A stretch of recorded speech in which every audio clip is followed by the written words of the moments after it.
Bonjour les copains, bonjour les copains, bonjour les copains. In her heart there's a hole, there's a black mark on her soul. In her hands is my heart, 'cause the air she feeds me is damned. Got a touch like a thorn, 'cause the girl she's hiding horns.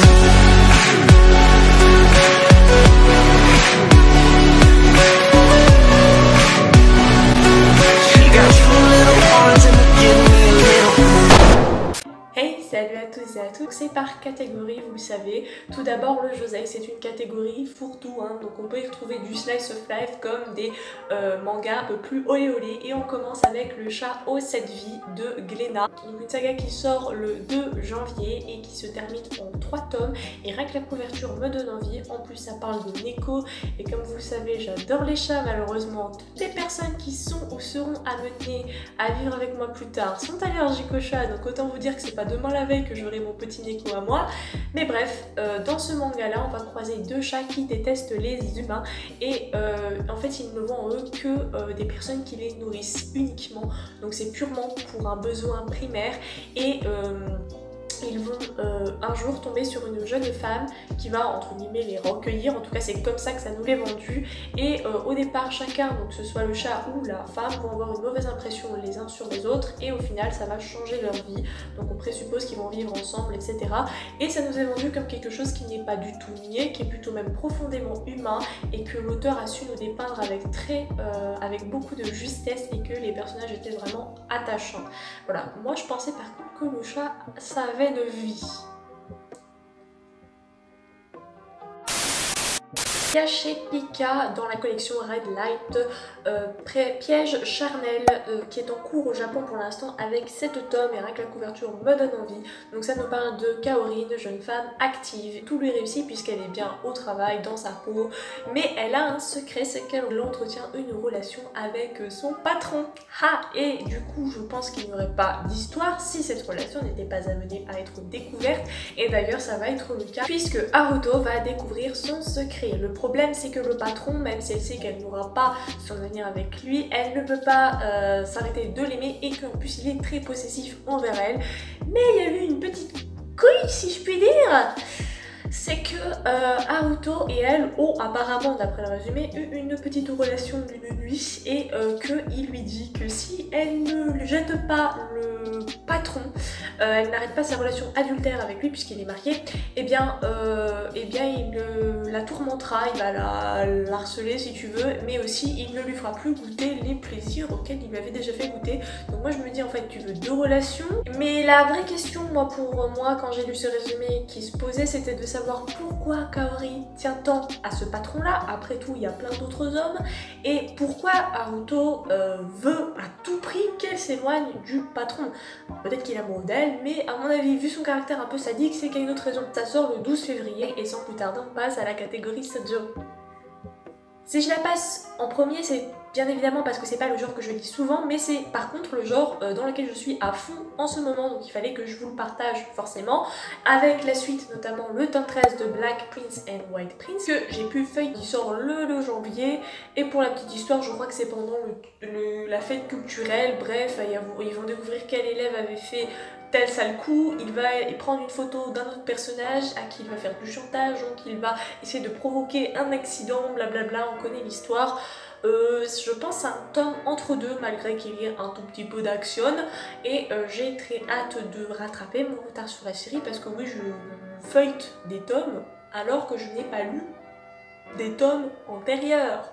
Est-ce qu'il y a une logique? Absolument pas. Le 22 janvier chez Nobi 2000, 3e et dernier tome, Conte imaginaire, avec cette fois-ci le chapeau rouge et les 5 sorts qui je pense était celui qui me faisait le plus envie, mais comme je n'ai pas le 2e, eh ben, il va falloir attendre un peu. Le 12 février, This Is Not Love Thank You avec son 5e et dernier tome. Je sais, je pouvais pas ne pas le mettre dans cette vidéo parce que c'est une petite saga coup de cœur avec de belles couvertures, de beaux dessins, donc il fallait que je l'annonce ici. Ensuite, une de mes autrices favorites va sortir une nouvelle saga qui s'appelle Le baiser du renard aux éditions Soleil le 29 janvier. Et c'est en 3 tomes, donc elle a la particularité de faire des séries courtes. Le 30 janvier, une saga en 3 tomes, cette fois-ci chez Comico, et c'est Tempête de cristal. Et honnêtement, en regardant la couverture, je ne pensais pas qu'il s'agissait d'un shoujo. On a de mystérieuses tempêtes de sable qui vont s'abattre dans le monde, et quand ça touche une ville, ça la cristallise sous forme de fragments. Alors j'ai pas trop compris le délire, mais peut-être ça rétrécit le paysage comme les paysages que vous avez dans votre petite boule que vous agitez, et ça fait de la neige, etc. Donc ça doit être ce délire là. Bref, on suit Seka qui est une fille qui ambitionne d'être la plus grande artisane reconnue du monde. En tout cas, voilà, on a tous de grands rêves, hein. Elle c'est son rêve, ne jugez pas. Et donc elle va travailler ses fragments. Elle s'émerveille du malheur des autres, clairement. Et ben le karma va se retourner contre elle, puisque en fait un jour où elle faisait ses courses, bah cette fameuse tempête de sable va s'abattre cette fois-ci sur son village à elle, et du coup bah, c'est son village qui va se rétrécir, se cristalliser, et elle perd complètement tout ce qu'elle possédait. Elle va rencontrer un mystérieux jeune homme et va débuter une aventure qui va lui faire échapper au désespoir. J'ai entendu le mot sombre vérité derrière cette magnifique cristallisation, je me suis dit tiens c'est un truc ça. Chez Pika le 12 février, vous m'accorderez que la couverture est absolument magnifique, poétique, mignonne, kawaii, tout ce que vous voulez. C'est Nos précieuses confidences. Alors je vais pas vous le cacher, il m'intéresse pas plus que ça au vu du synopsis, mais je pense quand j'aurai déjà bien avancé dans toutes les séries que j'ai en cours, que je me le procurerai parce qu'il a l'air plutôt sympa, puisque ça nous est vendu comme une petite histoire shoujo simple, sans prise de tête, sur les babillements de l'amour, le ciment de la communication entre le sexe masculin et le sexe féminin. Et en plus ça s'ouvre avec une phrase que j'aime beaucoup, qui est « Mettons que toi et moi venons d'une planète différente, tiens pourquoi pas Mars et Vénus, bonjour le cliché ». La seule chose qui nous lie, c'est la parole, et il a vraiment raison. Donc la communication est évidemment la clé d'un couple, et même la clé de tout, enfin je veux dire même d'une amitié, de quand tu rencontres quelqu'un, et pour pas que deux clans ennemis se fassent la guerre, il y a le langage corporel mais aussi la parole. Bref, c'est une fille qui va se déclarer à un jeune homme qui aime les livres, et visiblement elle se prend un râteau. Je sais pas si je fais des conclusions hâtives, mais en tout cas sa réponse a été pour la jeune fille déconcertante, mais elle va pas se débiner. Elle va discuter avec lui et ils vont peu à peu avoir une relation qui va évoluer, donc je pense que c'est vraiment basé sur eh bien, la communication, puisque c'est exactement ce qui arrive dans la vraie vie. C'est pas tu vas voir un mec super BG, tu lui dis sors avec moi, il va te dire ok, donc ça a l'air d'être assez réaliste, donc ça peut être intéressant. Ensuite, le 13 février sort un one-shot qui s'appelle You My Baby. La couverture m'a vraiment attiré le regard, j'adore le jaune, surtout aussi pétant. Les deux personnages sont très très beaux. Et ça nous parle de You qui est une fille pas très féminine. Donc elle n'est pas intéressée en l'amour, mais un garçon commence à se rapprocher d'elle, elle le repousse, sauf qu'elle se dit tiens, il est plutôt pas mal, est-ce que je pourrais pas tenter pour voir si l'amour au final ça m'intéresse pas. Le 19 février, chez Delcourt Tonkar, un two-shot, donc il y aura 2 volumes, c'est Stay Away, et clairement il m'a attiré de par sa couverture, et je pense que c'est un des mangas que j'attends le plus dans cette début d'année 2020. Ritsu, c'est une fille, elle a perdu son petit ami. Elle est complètement désespérée, désemparée, enfin moi-même je pense que si je perdais le mien, je serais au bout de ma vie. Pour elle c'était l'amour de sa vie et il est plus là, et elle est jeune, mais qu'est-ce qu'elle va faire jusqu'à la fin de sa vie, voilà. Et donc du coup, elle a entre guillemets la chance que le dieu du temps arrive et lui dit écoute, je peux le sauver en remontant dans le temps, d'où le voyage temporel. Le problème c'est que si elle sauve son âme sœur, elle doit en contrepartie ne pas sortir avec lui. Donc elle va accepter parce qu'elle veut que son bébé ait la vie sauve. Enfin, personnellement j'aurais fait pareil, même si ça veut dire ne pas vivre avec la personne que j'aime, je préfère qu'elle soit vivante et sans moi que morte, et voilà, enfin bref. Et donc elle accepte. Le problème c'est que lui, quand il revient en arrière, bah, il a aussi des sentiments pour elle, et il ne l'entend pas de la même manière. Attention, il ne sait pas qu'il est mort et qu'elle a remonté le temps. Le problème c'est que j'imagine que si ils doivent se remettre ensemble, c'est que ça casse la promesse qu'elle a fait au dieu, et qu'il serait recondamné à mourir, ou pire encore, elle devrait remourir. C'est un vrai nœud pour le cerveau, mais je pense que c'est une histoire pour laquelle je vais me diriger directement, parce qu'elle a l'air absolument magnifique, et là Delcourt Tonkar m'a eu, mais le synopsis m'a hypé. Passons maintenant au shonen. Le volume 8 de Beastars sort et clairement j'ai rattrapé mon retard sur l'animé. Comment vous dire que j'adore, mais je préfère les lire en manga. Clairement, en même temps c'est du Ki-hoon, je suis désolée, c'est du shonen Ki-hoon. Mais clairement c'est magnifique et puis t'en as pour ton argent. Il sort le 2 janvier pour 6,90 €. Je peux vous dire que vous avez des tomes épais. Là le tome 8 il est épais, c'est un régal. C'est comme Magus of the Library. Régal, je veux dire, t'as plaisir à mettre 6 balles, enfin 7 en l'occurrence. Dans ce manga là, déjà l'histoire elle est bien, les dessins sont bien, la maison est excellente, mais en plus de ça, t'as de quoi lire. C'est pas un petit truc, des petites histoires, voilà tu payes 7 € pour une petite histoire courte. Bon après il y en a qui sont très bien, mais je veux dire, t'as pas beaucoup à lire. Tu les envoies en 10 minutes. Beastars personnellement, je savoure, je prends mon temps, je pense que c'est un des mangas que je lis avec le plus de temps, enfin je mets le plus de temps pour le lire, je dois mettre 30-40 minutes. Tellement que je savoure. D'habitude, je mets 15 à 25 minutes pour lire un manga. Chez Ki-hoon, le tome 22 de My Hero Academia et le tome 7 de My Hero Academia Vigilante Illégale. Et clairement, je n'ai pas commencé Vigilante Illégale et mal m'en pris parce qu'au final, j'ai feuilleté un petit peu en magasin les tomes qui étaient déjà sortis et ça me plaît énormément. Alors, c'est pas de là à avoir la hype que j'ai pour My Hero Academia qui d'ailleurs a une couverture divine, mais clairement, c'est vachement sympa, c'est bien pensé, surtout que le personnage cette fois-ci n'a vraiment aucun, mais genre aucun pouvoir. Chez Glénat, le tome 93 de One Piece, lui aussi une magnifique couverture. J'ai l'impression que je vais faire dire que ça dans les vidéos, mais c'est important, écoutez, ça donne envie de lire. Tokyo Revengers, le tome 5, voilà, c'est une saga que j'aime énormément, mais je vous en reparlerai plus en détail dans une vidéo. Parce que j'en prépare une depuis un certain moment avec d'autres mangas qui sont dans le même thème, vous allez voir, vous allez certainement kiffer. Le 8 chez Mika sort Black Shadow, le tome 1. Il est le fils du soleil, il sera roi des ombres. Est-ce que ça pique pas votre curiosité? Bah vous avez raison. Il y a une ville, un royaume qui est protégé par les paladins. Notre héros est le fils de l'un de ces paladins qui est par ailleurs un des plus forts, un des plus puissants, un des plus adulés. Le problème c'est que son père c'est le soleil et que lui c'est l'ombre en fait. On le compare tout le temps à son père, il n'arrive pas à trouver sa place, enfin c'est comme dans les collèges et les lycées, quand vous avez des petits frères et sœurs, et on dit à votre petit frère, à votre petite sœur, ah mais ta grande sœur elle faisait ci, ah mais ta grande sœur elle faisait ça, et du coup les petits frères et la petite sœur ils sont un petit peu dans l'ombre, et du coup certains ça leur posait problème, en tout cas moi c'est ce que j'ai vu autour de moi. Bref, en tout cas, le jour de la cérémonie, il est censé devenir aussi sorcier, paladin, enfin voilà, il va se rebeller et changer son destin. Le problème, c'est que ça va amener une sorte de catastrophe et que il va tomber dans un événement tragique qui va faire que sa décision va se retrouver changée. On nous a dit que l'histoire se rapprochait de Black Clover, de Naruto, je pense un peu plus de Black Clover. Le 15 janvier chez Soleil Manga, le dragon et la nonne avec 3 tomes en cours au Japon. Donc voilà, un petit peu la couverture à l'imprimerie des sorcières où Dragon cherche appartement. Avec la bonne sœur Clara, on va clairement avoir l'impression d'avoir en face de nous Marie Kondo. Cette jeune Clara a été offerte par son village en sacrifice à un dragon et qu'avant de mourir elle a le droit à un dernier. Le 23 janvier, une réédition que j'attends le plus, voilà, c'est Aria et la édition The Masterpiece.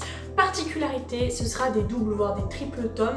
Il n'y aura pas que la saga Aria puisqu'il y a un préquel et donc du coup dans Aria The Masterpiece, donc qui est la réédition, il y aura le préquel d'inclus et ensuite on vous mettra les tomes de Aria, donc ce sera super cool. C'est au prix de 15 € chez Ki-hoon, ça peut faire peur mais sachant que c'est des tomes doubles à triple et qu'il y a l'édition du préquel en prime, clairement sauter sur ce shonen c'est un must have. Le 31 janvier chez Ototo pour 6,99 €, une série finie en 7 tomes qui est Petite faiseuse de livres. C'est un manga qui a paru en animé l'année dernière, donc c'était mi ou fin 2019. C'est un isekai qui est devenu un de mes favoris et pourtant il n'a pas nécessairement un scénario de ouf, mais je veux dire qu'il est original. C'est un isekai qui n'a rien à voir avec tiens on va se taper dessus, on se transforme dans un autre monde, on tombe sur plein de meufs et on va les pécho.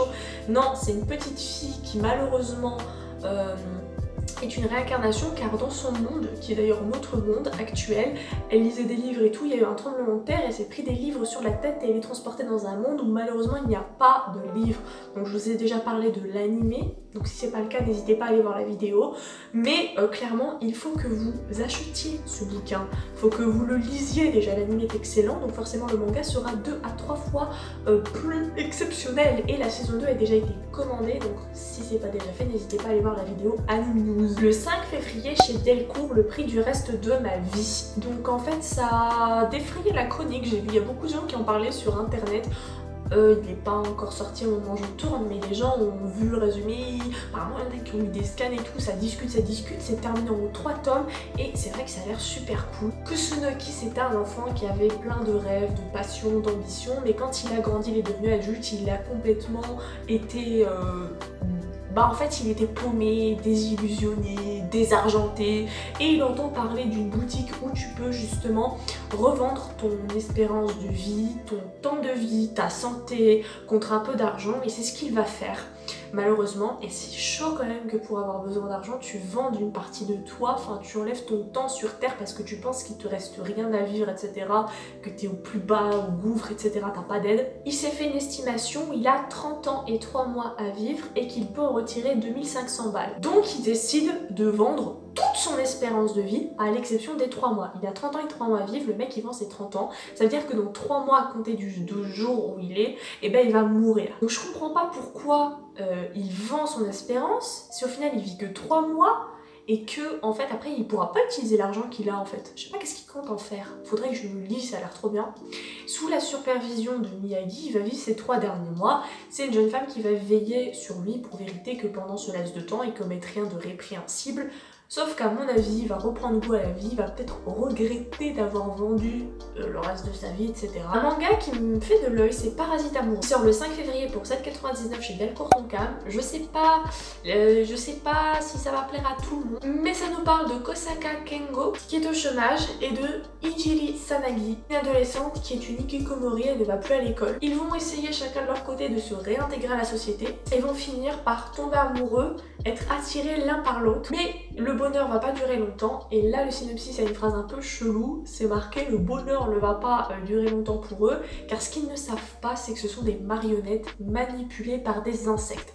Je me suis dit waouh c'est chelou ça, qu'est-ce que ça peut bien être. Chez Pika sort un shoujo que j'attends énormément, le 5 février, The Quintessential Quintuplet. Il y avait un anime qui s'appelle Gotobu no Hanayome. Au moment où je tourne, on a que la saison 1, mais la saison 2 va sortir je crois courant février ou courant printemps 2020. Mais de toute façon je vous ai fait une vidéo Anime News, donc n'hésitez pas à la voir, il y a toutes les infos dedans. Et ça parle tout simplement d'un gars qui, pour payer ses études et aussi aider sa famille qui est dans le besoin, va être amené à faire des cours particuliers à des filles riches qui se trouvent être des quintuplés, et il va y avoir des situations cocasses qui vont arriver. Je peux vous assurer que l'anime c'est un de mes animés favoris tellement il est bien, il est frais et tout, mais je vous mettrai en barre d'infos le lien d'une vidéo où je détaille beaucoup plus l'histoire des personnages, et n'hésitez pas à me dire en commentaire votre waifu. Le 6 février chez Kiyo Jujutsu Kaisen, ça va nous parler d'un phénomène qui arrive au Japon, puisque chaque année 10 000 morts sont à dénombrer, et on ne sait pas comment c'est arrivé. Et il se trouve que dans la majorité des cas, ce sont les sentiments des humains négatifs qui en sont la cause. Le fait d'accumuler ces émotions négatives au même endroit, ça provoque des malédictions, des catastrophes. Et c'est ce qui va d'ailleurs arriver entre guillemets à notre héros Yuji Itadori, puisque c'est un lycéen du club de spiritisme, mais lui ne croit pas aux fantômes. Mais néanmoins, il accompagne son groupe dans des missions, puisqu'il a une force physique assez exceptionnelle, donc c'est super utile pour le club. Sauf qu'un jour, une des missions du club va mal tourner. Ils vont trouver une relique, un doigt coupé, qui en fait attire à eux les morts, et donc pour tenter de sauver son équipe, il va avaler le doigt, ce qui est assez glauque quand même. Il est possédé à la suite par le démon du doigt, et il sera condamné à mort par une équipe d'exorcistes. Néanmoins, on lui dit, on enlèvera ta peine de mort si tu retrouves tous les autres doigts et que tu les bouffes tous. Très glauque encore. Et ben il va devoir s'initier à l'art des arts occulte et de l'exorcisme afin de faire sa quête pour sauver sa propre vie finalement. Le 13 février chez Akata sort Magical Girl 7 qui sera un two-shot je crois pour 6,99 donc voilà. Moi j'ai bien aimé l'anime Magical Girl of Seat qui parlait de harcèlement, de Magical Girl qui devait se venger de course-poursuite entre plusieurs Magical Girls. Je sais qu'il y a un manga qui a plusieurs tomes mais je ne l'ai toujours pas acheté. Mais là voilà, il y a un two-shot qui est un spin-off et je pense que je me le procurerai parce que l'anime je l'aime bien, mais après c'est un anime où ça passe ou ça casse, ou t'aimes pas, il n'y a pas d'entre-deux en fait. Côté seinen, il y a la réédition de Kobato de Clamp. Voilà, bah moi je les avais trouvés en occasion. L'ancienne version vu qu'il va y avoir la réédition, donc j'hésite à les acheter. Ça sort le 15 janvier, c'est une série terminée en 6 tomes. Ensuite il y a l'édition Deluxe de Family Compo, donc ça je le garde pour une autre vidéo puisque c'est un manga assez vieux et là il sort l'édition Deluxe, mais je voulais vous en parler plus en détail. Le 2 janvier chez Kiyun sort le tome 1 de Guess What pour 7,90 €. Alors je sais pas, mais ça m'a l'air d'être un manga français, ou du moins pas japonais. Et ça nous parle un petit peu d'une dystopie sociétale qui nous pend clairement au nez et qu'on peut déjà observer dans certains pays comme par exemple le Brésil, ou alors dans Riverdale, désolé je suis en mode rewatch en ce moment, donc où t'as le North Side et le South Side avec les ghettos et tout, et bah là c'est pareil, t'as la métropole de Asgard, excusez-moi il y a un petit côté Odin, Thor, machin, et qui est traversée donc par une imposante muraille, peut-être, muraille de Chine, je ne sais pas, et d'un côté donc on a le côté ouest qui est un ghetto, où terrorisme et misère font des ravages. Et le côté est, des tours ultra modernes, les gosses de riches, les dirigeants, etc. Et en fait, on nous dit, on n'a pas beaucoup d'informations, que dans le chaos du quartier pauvre, un nouveau héros fait son apparition. Pour moi, il ressemble un peu à Stein de My Hero Academia. Au niveau de la description, il a sa barre de métal, il a son casque, son masque à gaz, et il tabasse ses ennemis dans un déchaînement de violence compulsive. Et on l'appelle Guess What? Littéralement, devinez quoi? Et donc du coup, le gouverneur, il veut pas laisser un perturbateur en liberté et il va faire appel à Nika, qui est une soldat, donc une femme, d'élite, pour enquêter. Mais aussi aguerrie qu'elle soit, cette soldate, en même temps qu'elle va essayer de savoir qui c'est, Guess What, etc. et de l'arrêter, se rendre compte que dans les bas-fonds de la ville, dans ce ghetto-là, il y a des secrets terrifiants que forcément le côté Est ne connaît pas et ça va la choquer. Est-ce que notre héros n'est pas un anti-héros, entre héros des opprimés ou monstre assoiffé de sang? Est-ce que la soldat, elle va pas devoir le tuer? Est-ce qu'elle va se rendre compte que en fait c'est son gouvernement à elle qui a un problème? Le 2 janvier pour 7,99 € aux éditions Soleil, on a Libraire jusqu'à l'os qui a une adaptation en animé et le manga se termine en 4 tomes. Donc l'animé j'ai bien aimé, je trouvais ça sympathique et tout. Donc, le 2 janvier sort Steins Gate, le tome 1, donc il y a 3 tomes uniquement. Je sais pas si c'est parce qu'ils ont adapté qu'un seul arc, honnêtement je ne saurais pas vous dire, mais pour moi Steins Gate c'est plus. Enfin, je pense que ça devrait avoir plus de tomes. Donc je sais pas s'ils vont rester là, Manabook, ou s'ils vont faire d'autres arcs, comme c'est le cas chez Toto pour Irregular, Zero, tout ça. Mais ce serait cool. Donc je vous dis pas ce que c'est Steins Gate. De toute façon, tout le monde connaît l'animé, qui est une pépite intergalactique, qui fait partie de mes préférés. Voilà, mais un jour, ça se trouve, je vous en reparlerai dans une vidéo spéciale Steins Gate. Le 8 janvier sort pour 8,20 €. Ouais, c'est un peu onéreux, mais ça vaut le coup. Un two-shot chez Vika qui s'appelle 5 cm par seconde et clairement je vous oublie pas sur Instagram, vous arrêtez pas de me demander une vidéo spéciale sur les films d'animation et j'oublie pas, je vais vous la faire, vous inquiétez pas, c'est juste que j'ai pas trop le temps en ce moment mais j'ai déjà écrit le script, faut juste que je la tourne. Il y a dedans 5 cm par seconde car je me rappelle comme aujourd'hui la veille de mon brevet, j'ai regardé le film et le lendemain en me réveillant j'avais les yeux rouges, j'étais gonflée, c'est un des rares films pour lesquels j'ai pleuré en même temps, j'étais en mode adolescente ultra romantique, j'étais en mode mon dieu qu'est-ce qu'il a mal, mon dieu ce film. Je vous jure que j'ai regretté d'avoir vu ce film avec du brevet tellement que mon cœur s'est emballé. C'est pas négatif, au contraire j'ai adoré ce film, mais voilà, c'est émotif. Évitez de le voir s'il vous plaît, la chanson de la fin.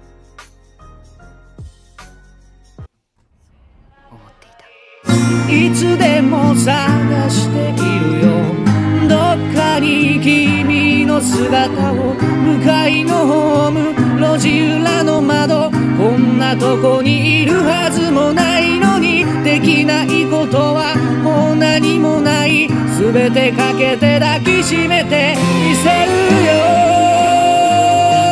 交差点でも夢の中でもこんなとこにいるはずもないのに君の他に大切なものなど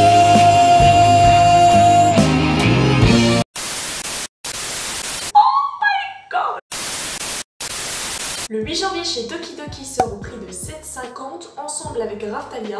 Donc c'est une sorte de one shot sur l'univers de Tate no Busha. Donc moi je vous dis parce que je préfère le titre de l'anime que le titre du manga.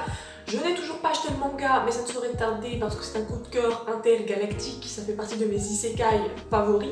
surtout fantasy aussi. Voilà, mais je pense que là c'est plutôt adressé à des fans qui s'y connaissent bien dans Tatemusha, qui ont vu l'anime, qui ont déjà vu, même lu quelques tomes, puisque en fait on reprend l'histoire mais du point de vue de notre Raphtalia, puisque en vrai elle est petite, après comme sa race elle grandit vite, elle devient adulte et c'est vrai que on voit pas vraiment le changement, on oublie certains détails. Le 9 janvier chez Akata, il y a En proie au silence, une série terminée en 8 tomes et je pense que ça va faire du bruit cette année clairement.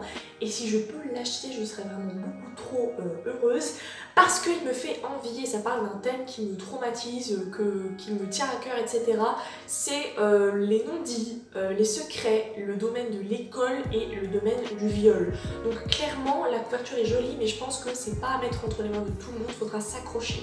Si ça vous intéresse, le tome 1 coûte 8,5 € et ça parle de Mizuzu qui exerce un des plus beaux métiers du monde, à savoir transmettre. Enfin pour moi, prof, c'est un des plus beaux métiers au monde parce que voilà, tu connais des choses, tu es cultivé et tu le partages avec plus jeunes que toi pour les faire grandir et voilà, enfin je trouve ça magnifique. Malheureusement, ces élèves sont pas trop intéressés par les cours et en plus de ça, elle porte une blessure en elle, vous l'aurez compris, elle s'est faite violer. Mais là où ça devient intéressant, c'est que vous allez voir que Minako, sa meilleure amie, va lui dire qu'elle s'est fiancée, qui d'ailleurs était le petit ami de sa meilleure amie depuis très longtemps, donc c'est vraiment une belle histoire d'amour qui s'étend dans le temps et voilà, qui ne rêve pas d'avoir eu un copain au lycée et d'au final se marier avec lui ou avec elle. Et apparemment, d'après le synopsis, cette nouvelle va la faire vaciller, va la faire tomber dans des méandres de dépression pas possible et qu'elle va essayer de retrouver son équilibre dans la société, inégale, injuste, etc.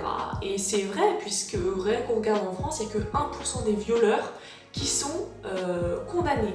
Je vais spéculer peut-être, mais moi je pense que ce fiancé-là a un lien peut-être avec son viol. Ensuite, un seinen qui parle de cyborg, de science-fiction et qui était prépublié dans Ultra Jump et sortira en réédition 2020 pour 7,60 €. Et Ashman chez Glénat. Ça sort le 15 janvier. J'ai jamais entendu parler de ce manga, mais je sais qu'il y a un lien avec Gun Last Order, etc. Donc je pense que je vais le mettre sur ma wishlist, mais quand j'aurai acheté les gums, parce que je prévois les acheter, ça fait 2 ans que je le dis, mais je vais le faire. Chez Pika, le 15 janvier, il y a la réédition de Chobits. Oh, thank you God. Je pense honnêtement que si vous avez la version manga avant qu'il fasse la version double tome, la rachetez pas. Clairement, elle est belle, les couvertures sont belles, mais si vous l'avez pas, achetez plutôt la réédition. En plus, les tomes doubles là sont à 8,20 €, donc pour 1,50 € entre guillemets de plus, vous avez un tome de plus. Donc est-ce que c'est pas bien la vie? Oui. Je vous en parlerai plus tard. Parce que Chobits, voilà, ça fait partie d'une des vidéos que je dois faire. Ensuite, il y a Doppelganger, j'espère que je le dis bien, j'ai quand même habité à Strasbourg pendant 2 ou 3 ans, qui sort chez Kazé le 15 janvier, je crois que le tome coûte 8 € quelque chose, et il est terminé en 4 tomes. Il se trouve qu'il y a eu des crimes le long de la ligne de Yokohama. Donc en fait, il y a le pauvre Makoto Kenzaki qui va se retrouver accusé, à tort évidemment, et il va être exécuté. Mais par un coup du sort, on ne sait pas si c'est Dieu ou si c'est le diable qui a voulu ça, il est entre guillemets ressuscité et projeté dans le temps juste avant que ces crimes ne soient commis. C'est-à-dire que les sculpteurs sont encore en vie et donc il va tout faire pour savoir qui envoie ces sculpteurs et éviter forcément que lui dans le futur se fasse tuer. Et pour ça, il a le droit de prendre un partenaire. Et qui il décide de prendre comme partenaire? Bah son lui du passé, donc c'est-à-dire son lui du futur qui a ressuscité et son lui du passé juste avant de se faire exécuter vont faire équipe pour trouver le tueur. Et moi je trouvais ça trop bien parce que j'adore tout ce genre de trucs de retour dans le temps quand tu rencontres ton mec du futur et tout, enfin c'est trop bien. Ensuite il y a Mauvaises Herbes chez le Lézard Noir qui sort le 16 janvier, il y a 2 tomes en cours et c'est vrai qu'ils sont un petit peu onéreux, le tome coûte 13 €, mais je pense qu'il va faire beaucoup parler de lui, qu'il va avoir beaucoup de fans, voilà. Ça parle de détective, de mort, de sexe, de famille, de crime. Vous avez compris, c'est des mélanges assez étranges. Le lieutenant Yamada fait une descente dans une dans un salon de massage qui en vérité est une maison close. Voilà, donc il maquille la scène en fait pour pas trop avoir de problème. Et ce lieutenant va rencontrer une jeune fille qui s'appelle Shiori, qui est une lycéenne fugueuse, qui d'ailleurs lui rappelle sa propre fille à lui qui est morte. Donc il la ramène chez sa mère, puisque c'est une fugueuse, voilà. Mais à peine il la ramène, elle fugue à nouveau, tout simplement parce qu'elle fuit les coups de sa mère. Et donc du coup, Yamada le lieutenant se met en quête de retrouver la fille qui fuit chez un inconnu. Voilà. Et cet inconnu-là se trouve être bienveillant, mais c'est marqué sur internet un inconnu à la bienveillance très équivoque. Donc je me demande s'il n'essaye pas de profiter de la jeune fille. Donc j'en ai pas plus d'informations, mais je sens, hein, voilà, je sens au plus profond de moi que ce manga va faire parler de lui. Le 22 janvier, on a un spin-off de World Ends Harem qui s'appelle Fantasy et qui lui a 3 tomes en cours, simultanément avec le tome 7 de World Ends Harem avec une couverture aux petits oignons. Toujours je ne me suis pas procuré la série, mais dès le courton-cam un jour je vais vous dévaliser cette saga, vous allez voir. Le 30 janvier sort Les Fleurs de la Mer et je l'attends avec impatience pour 8,50 € je crois. Ça a l'air d'être un bail un petit peu à la Arte ou à la Bright Stories. Et encore une fois d'ailleurs, l'histoire se déroule dans une ville italienne qui s'appelle Ferrara, au milieu du 15e siècle, donc vers 1492. Donc vous voyez, c'est une date un petit peu charnière pour l'histoire du monde. Et en plus, il y a un lien puisque notre héroïne qui s'appelle Lisa rêve de parcourir le monde lorsqu'elle rencontre une fille qui appartient à ce qu'on appelle nous aujourd'hui la Crimée, qui s'appelle Olla. Qu'est-ce que cette jeune fille, Ola, souhaite en fait aller en Crète et ensuite revenir en Crimée parce qu'en fait elle cherche sa sœur qui est portée disparue. Lisa saisit sa chance et lui dit bah je voyage avec toi et je vais t'aider. Et bah voilà, c'est comme ça que leur voyage commence, c'est ce qu'on va suivre. Ensuite, il y a le tome 1 de Soupi aux éditions Comico pour 7,99 €. C'est une saga en cours, donc je pense qu'on aura au moins 8 à 10 tomes, quelque chose comme ça. Donc c'est Tina et son frère Nicolas qui vivent dans un village de Finlande. Déjà, moi, les pays nordiques, j'adore ça. En plus, le titre, ça sous-entend de la bouffe. Alors moi, ça m'intéressait direct. Bah, ils y tiennent un magasin de soupe. Un jour, Nicolas voit un petit pissenlit sur sa fenêtre. Il le prend, il le fout dans un bocal. Ok, le mec il aime avoir des pissenlits. Contre toute attente, ce pissenlit devient un petit être tout à fait mignon. Ça vous rappelle pas une histoire, un conte d'enfance? Et donc du coup, ils adoptent cette petite être tout mignon qu'ils vont appeler Subinou, d'où le titre du manga, et qui va révolutionner leur quotidien. Donc je suppose que ça va être un petit peu à la Ratatouille version pissenlit. Il y a la réédition de Happy, qui est une saga manga que je cherche à me procurer depuis que j'ai commencé à acheter des mangas. Je suis contente de ne pas l'avoir acheté parce que je l'avais trouvé avant, mais je me suis dit écoute, ça peut attendre. Et là il y a une réédition des 15 tomes. Le 5 février chez Delcourt, il y a Derrière le ciel gris qui va sortir, qui est une saga en cours avec 2 tomes pour l'instant, qui nous parle d'un adolescent qui a le pouvoir de conduire les gens au suicide. Avec ça, le mec c'est un Death Note incarné ambulant. Il décime en fait toutes ses cibles, il les fait disparaître, mais un jour il tombe sur une nouvelle cible qu'il est dans l'incapacité d'éliminer, qui se trouve être une énigmatique et une fragile jeune fille. Mais honnêtement, comment est-ce qu'il peut faire du mal à cette fille, puisque quand il la voit, ça lui rappelle ses propres blessures et ça pourrait aussi également éveiller des sentiments amoureux. Là, le tome 1 de Dans le sens du vent nord-nord-ouest, je crois que les japonais adorent ce manga.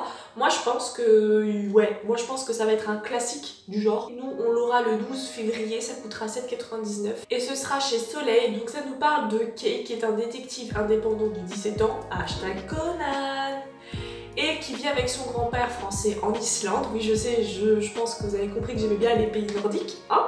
Comme les autres hommes de sa famille, il a un pouvoir atypique, c'est-à-dire qu'il peut communiquer avec des... Attention, pas des aliens, non, pas des animaux, non. C'est pas Noël la fée clochette, non, non, lui, il communique avec son grippin. Enfin, je sais pas s'il communique avec son grippin, mais avec des appareils électroniques en tout cas, oui. Sa vie va basculer du jour au lendemain lorsqu'un détective japonais arrive sur son île et lui dit « Ton oncle et ta tante, ils seront morts par ton frère. » Ah, d'accord, comment tu sais ça d'ailleurs? Et pourquoi t'accuses mon frère? Surtout qu'en plus, notre détective, donc notre Kei, est tout à fait convaincue de l'innocence de son frère. Donc qu'est-ce qu'il va faire? Elle va enquêter pour être sûre qu'il, quand même, hein, non mais parce que s'il peut éviter que son oncle et sa tante meurent et que son frère devienne un meurtrier, ça peut être cool quoi. Le 20 février, une de mes sorties que j'attends le plus, c'est The Killer Inside. C'est une saga en cours pour l'instant et qui est chez Kiyun, forcément. Donc à première vue, Eiji est discret, maladroit, il se démarque pas des autres étudiants de sa fac. Pourtant, il essaye d'oublier au fin fond de lui que son défunt père n'était autre qu'un tueur en série tristement célèbre parce qu'il a infligé de terribles et d'horribles tortures aux jeunes femmes qu'il avait massacrées par la suite. Hein. C'est un petit peu triste en fait parce que la société te verra toujours comme le fils d'eux.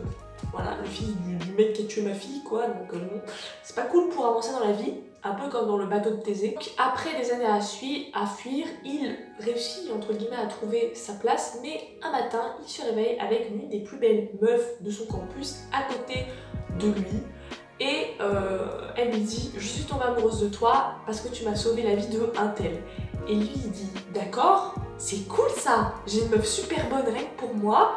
Par contre, je me souviens pas trop de m'avoir sauvé la vie, qu'est-ce qui se passe ?» Et d'ailleurs, dans sa tête, un petit peu à l'instar du film Happy Birthday, les 3 derniers jours de sa vie sont un trou noir dans sa tête. Il sait pas qu'est-ce qu'il a fait. Pendant qu'il se souvient de rien, un cadavre de femme mutilée est retrouvé dans son quartier. Et excusez-moi, mais comme c'est le fils d'un tueur en série...